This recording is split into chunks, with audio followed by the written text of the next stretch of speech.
friends, welcome to Cosplay Kitchen. Spring is sprung and the Hops family farm is selling those carrots. So today I'm cosplaying Judy Hops and we're making carrot cake perfection. So hop on in, join the party, and let's get started.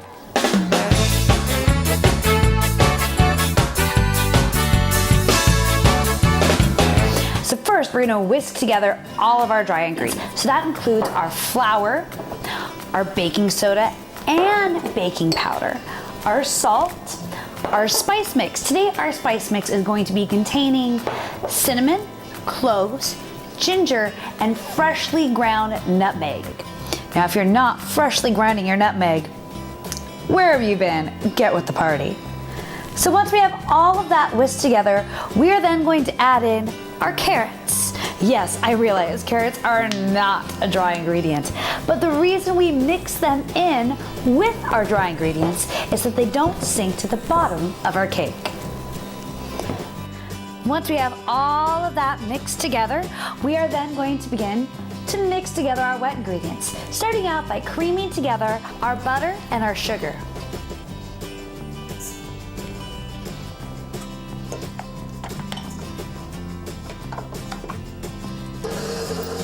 Once those are creamed together well, we're going to add in some vegetable oil.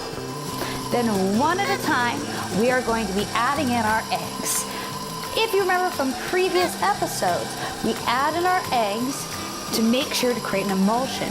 This allows us to combine the fats from our vegetable oil and butter to our liquids, such as the vanilla we're about to add right now.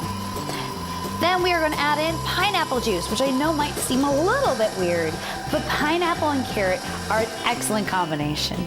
All right, once we have that well mixed together, we're going to go and add in our dry ingredients, just as always in 3 batches.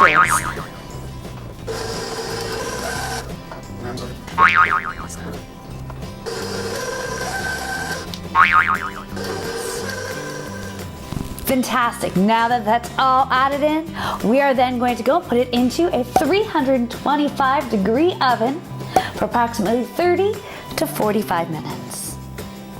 All right, let's make some frosting. Now the problem I've had with most carrot cake frostings is they tend to be way too sweet. So I'll let you in on the secret of what I do. So inside of this mixer, I already have 1 package of cream cheese. To that, I'm going to be adding in some heavy whipping cream to lighten everything up, some butter, and sugar, because you do need some sweetness after all. And here is where things get very different from mine. I'm going to be adding in orange zest. Now the orange zest is going to help to break up that sweetness and also that kind of fatty coating that happens on your tongue. We're going to whisk this all together until it's nice and light.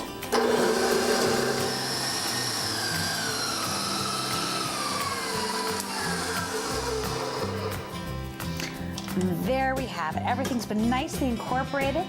It'll take you about 3 to 4 minutes, so don't stress for the first minute and a half where it may seem like it's not incorporating quite as it should. Trust me, it'll get there. All right, so when I iced my cake, I put in a layer of pecans because I'm a huge fan of texture. If pecans aren't your style, walnuts will also go really well. I'd highly recommend not leaving some kind of a nut out.